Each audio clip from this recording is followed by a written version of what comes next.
Hello everyone and welcome to How to Professional.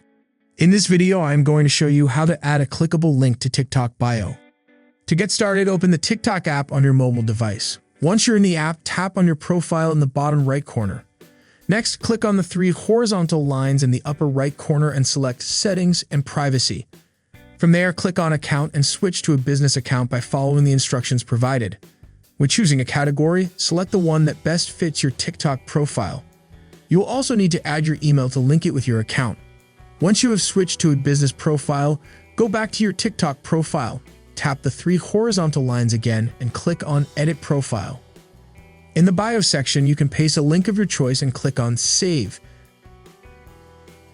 You can also add your Instagram page by logging in with your username and password. Once you're logged in, click Allow.